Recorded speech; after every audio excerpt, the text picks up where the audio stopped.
ನಮಸ್ಕಾರ ಎಲ್ಲರಿಗೂ. ನೀವು ನೋಡ್ತಾ ಇದ್ರೆ ಕ್ರಿಕೆಟ್ ಜಗತ್ತು ಮತ್ತೊಂದು ವಿಡಿಯೋಗೆ ಎಲ್ಲರಿಗೂ ಸ್ವಾಗತ ಸುಸ್ವಾಗತ.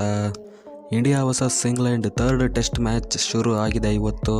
ಪ್ಲೇಯಿಂಗ್ 11 ಅಂತೂ ಮಸ್ತಾಗಿದೆ. 2 ಡೆಬ್ಯೂಟೆಂಟ್ ಪ್ಲೇಯರ್ಸು. ಒಬ್ಬರ ಬ್ಯಾಟಿಂಗ್ನ ನೋಡಿ ಕಣ್ ತುಂಬ್ಕೊಳ್ಳೋಕ್ಕೆ ಅವಕಾಶ ಸಿಕ್ತು, ಇನ್ನೊಬ್ಬರದು ನಾಳೆಗೆ ಕಾಯಬೇಕು. ಸ್ಟಾರ್ಟಿಂಗಿಂದ ನೋಡಿಬಿಡೋಣ. ಭಾರತ ಟಾಸ್ ಗೆದ್ದು ಬ್ಯಾಟಿಂಗ್ನ ತಗೋತಾರೆ. ರೋಹಿತ್ ಶರ್ಮಾ ಮತ್ತು ಯಶಸ್ವಿ ಜೈಸ್ವಾಲ್ ಓಪನ್ ಮಾಡ್ತಾರೆ. ಜೈಸ್ವಾಲ್ ಜಾಸ್ತಿ ಹೊಸ್ತು ಕ್ರೀಸಲ್ಲಿ ಇರೋದಿಲ್ಲ, ಬೇಗ ಔಟ್ ಆಗ್ತಾರೆ. ನೆಕ್ಸ್ಟ್ ಬಂದಂಥ ಗಿಲ್ಲು 0ಗೆ ಔಟ್ ಆಗ್ತಾರೆ.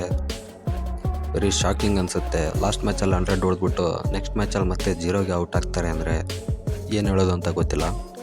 ನೆಕ್ಸ್ಟ್ ಬಂದಂಥ ರಜತ್ ಪಟಿದಾರ್ ಕೂಡ ಬೇಗನೆ ಔಟ್ ಆಗ್ತಾರೆ. ಅದಾದ ನಂತರ ಬಂದಂಥ ನಮ್ಮ ರವೀಂದ್ರ ಜಡೇಜಾ ಮತ್ತು ರೋಹಿತ್ ಶರ್ಮಾ ಅವರು ನಿಂತ್ಕೊಂಡು ಸಿಕ್ಕಾಪಟ್ಟೆ ಒಳ್ಳೆ ಪಾರ್ಟ್ನರ್ಶಿಪ್ನ ಬಿಲ್ಡ್ ಮಾಡ್ತಾರೆ. 33ಕ್ಕೆ 3 ವಿಕೆಟ್ನ ಕಳ್ಕೊಂಡಿರ್ತಾರೆ ಟೀಮ್ ಇಂಡಿಯಾ.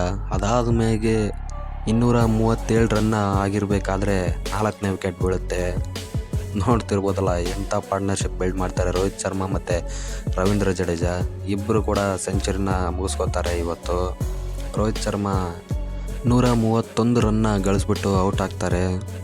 ಇನ್ನೊಬ್ಬರು ಸೆಂಚುರಿಗೆ ಹತ್ತತ್ರ ಬರ್ತಾಯಿದ್ರು, ಸರ್ಫರಾಜ್ ಖಾನ್, ಡೆಬ್ಯೂಟೆಂಟ್ ಪ್ಲೇಯರ್. ಸಖತ್ತಾಗಿ ಕಾಣಿಸಿದ್ರು ಮಾತ್ರ. ಅವ್ರು ಎಲ್ಲಿವರೆಗೂ ಆಡ್ತಿದ್ರು ಅಲ್ಲಿವರೆಗೂ ರಿಷಬ್ ಪಂತ್ನೇ ನೋಡ್ತಾ ಇದ್ದೀವೇನೋ ಅಂತ ಅನ್ನಿಸ್ತಾ ಇತ್ತು. ಆ ಥರ ಸಖತ್ ಇಂಟೆಂಟಲ್ಲಿ ಬ್ಯಾಟಿಂಗ್ ಆಡ್ತಾಯಿದ್ರು. ಅನ್ಫಾರ್ಚುನೇಟಾಗಿ ರನ್ಔಟ್ ಆಗಿ ಹೋಗ್ತಾರೆ ಅವರು. ಆ ರನ್ಔಟ್ ಇಲ್ಲ ಅಂದಿದ್ರೆ ಅವರು ಕೂಡ ಸೆಂಚುರಿಗೆ ಹತ್ರ ಹೋಗಿರೋರು ಇವತ್ತು. ಇವಾಗ ರವೀಂದ್ರ ಜಡೇಜಾ 110 ರನ್ನ ಹೊಡೆದ್ಬಿಟ್ಟು ಇನ್ನೂ ಕ್ರೀಸಲ್ಲಿದ್ದಾರೆ. ನಾಳೆಗೆ ಬ್ಯಾಟಿಂಗ್ ಉಳಿಸ್ಕೊಂಡಿದ್ದಾರೆ. ಅವ್ರ ಜೊತೆ ಕುಲ್ದೀಪ್ ಯಾದವ್ ಇದ್ದಾರೆ. ಧ್ರುವ ಜುರೇಲ್ಗೆ ಇವತ್ತು ಕರೆಸಿಲ್ಲ. ನಾಳೆ ಅವರು ಬ್ಯಾಟಿಂಗು ಬರ್ತಾರೆ. ನೋಡೋಣ ಅವ್ರು ಯಾವ ಥರ ಆಡ್ತಾರೆ ಅಂತ. ಫೈನಲಿ ಟೀಮ್ ಇಂಡಿಯಾ ಇವತ್ತು ಗಳಿಸಿರೋದು 326 ರನ್ನು, 5 ವಿಕೆಟು. ಸಖತ್ ಒಳ್ಳೆ ರನ್ಸ್ ಅಂತ ಹೇಳ್ಬೋದು. ಫಸ್ಟ್ ಡೇ ಈ ಥರ ಕಮ್ಬ್ಯಾಕ್ ಮಾಡಿಬಿಟ್ಟು 326 ರನ್ನ ಹೊಡಿತಾರೆ. 33ಕ್ಕೆ 3 ವಿಕೆಟ್ ಕಳ್ಕೊಂಡು ಆದಮೇಲೆ ಅಂದರೆ ತುಂಬ ಒಳ್ಳೆ ಬ್ಯಾಟಿಂಗ್ನ ಆಡಿದ್ದಾರೆ ಟೀಮ್ ಇಂಡಿಯಾ.